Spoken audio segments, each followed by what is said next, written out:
Terima kasih Anda masih bersama kami. Saudara, aksi unjuk rasa ratusan mahasiswa yang menolak kebijakan efisiensi anggaran pendidikan dan kesehatan di kantor DPRD Kota Malang diwarnai bentrokan dengan polisi. Massa yang berniat menemui Ketua DPRD dihalangi hingga terjadi aksi saling dorong dengan petugas. Kericuan antara mahasiswa dan polisi ini terjadi di halaman kantor DPRD Kota Malang.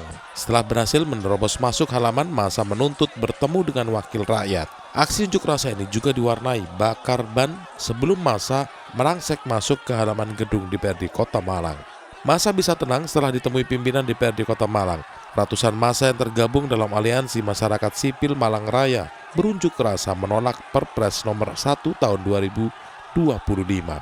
Massa mendesak pemerintah tidak melakukan efisiensi anggaran pendidikan dan kesehatan, menolak revisi Undang-Undang TNI Polri, serta menghentikan proyek strategis nasional. Massa aksi juga menuntut agar tragedi Kanjuruhan dan pembunuhan Munir ditetapkan sebagai pelanggaran hak asasi manusia berat. Telah menyisakan banyak penderitaan bagi rakyat sipil, kawan-kawan. Yang kita kurangin adalah hal-hal yang tidak esensial gitu loh. Jadi misal contoh ya, sebenarnya sudah ter-breakdown, ada 14 poin kan gitu loh. 14 atau 16 saya lupa. Sebetulnya bagus masukannya itu, tapi hanya saja kan kita tidak perlu menggunakan gedung yang berada di luar sehingga tidak ada biaya sewa. Nah, efisiensi itu sebenarnya maksudnya itu gitu. Cuma memang kemarin sempat gaduh karena sempat ada berita tentang pendidikan itu tadi, KIP dan lain sebagainya. Setelah menyampaikan aspirasinya dan berdialog dengan perwakilan dewan, massa aksi membubarkan diri dengan tertib. Nur Ramadan melaporkan dari Malang.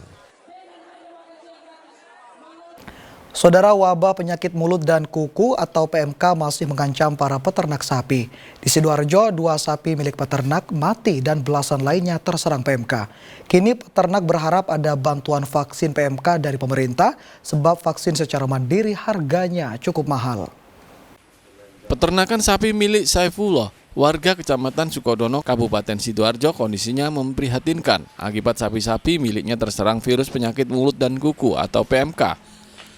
Dari 26 ekor sapi, 2 diantaranya mati mendadak beberapa hari yang lalu akibat serangan PMK, sedangkan belasan ekor lainnya kini kondisinya sakit parah. Beberapa gejala sakit PMK diantaranya kuku sapi mengalami luka terbuka dan mengeluarkan darah, bahkan ada yang membusuk dan mengeluarkan bau tak sedap. Gejala lainnya, mulut sapi terus mengeluarkan busa serta lendir dalam jumlah banyak. Kondisi ini membuat sapi kehilangan gairah makan dan minum sehingga berdampak pada kesehatan sapi. Saifullah mengaku peternakan miliknya terpapar PMK setelah ia membeli sejumlah sapi dari sebuah pasar hewan. Hanya dalam waktu 3 hari, 11 ekor sapi di kandang miliknya positif terjangkit PMK. Gejalanya apa aja, Bang? Ya demam tinggi, karena demam, terus gak mau makan, gak mau minum, terus lidahnya kan mengeluarkan busa. Luka itu kakinya luka, akhirnya nggak mau makan, ya diam nggak gini gitu. Tidur terus susah lah, akhirnya ya kalau dibiarin terus itu kan akhirnya sapi nggak mau makan, ada gimana tambah parah, akhirnya ya Ditulang makannya. Upaya pencegahan penularan PMK dengan memisahkan sapi sehat dengan yang sakit juga tidak mampu dilakukan karena keterbatasan ruang kandang. Kini peternak berharap ada bantuan vaksin PMK dari pemerintah sebab vaksin secara mandiri harganya cukup mahal. Zainul Fajar melaporkan dari Sidoarjo. Saudara, demam berdarah mulai menyerang warga di Kabupaten Madiun. Dibanding bulan yang sama tahun sebelumnya, kasus DBD naik dari 5 kasus menjadi 13 kasus di bulan Januari 2025. Mencegah agar tidak menyebar, saudara, Dinas Kesehatan gencar melakukan pengasapan atau fogging.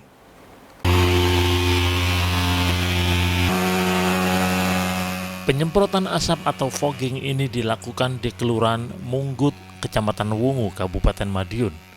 Selain pekarangan, petugas juga melakukan penyemprotan di semua rumah. Bahkan selokan dan tempat-tempat genangan air tak luput dari semprotan petugas. Selain di Kelurahan Munggut, pengasapan juga dilakukan di Desa Karangrejo, Lokasi ditemukan sejumlah warga yang positif terjangkit DBD.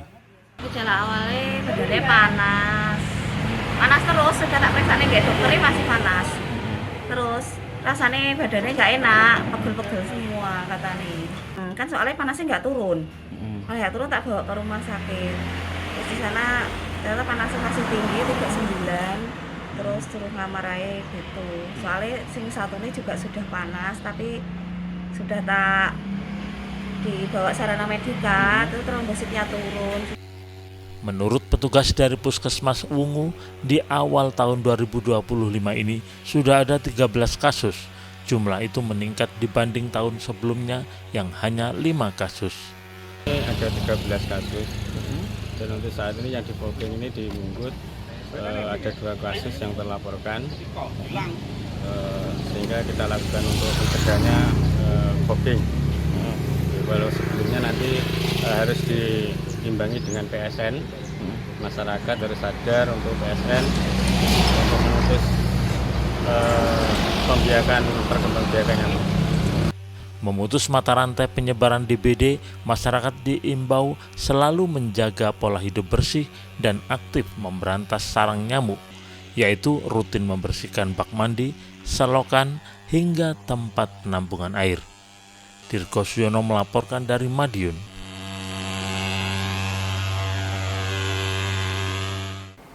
Hendak menjual sapi curian, komplotan pencuri sapi disergap polisi di tengah jalan. Seorang tersangka ditembak kakinya. Informasi selengkapnya saudara akan kami hadirkan untuk Anda sesaat lagi.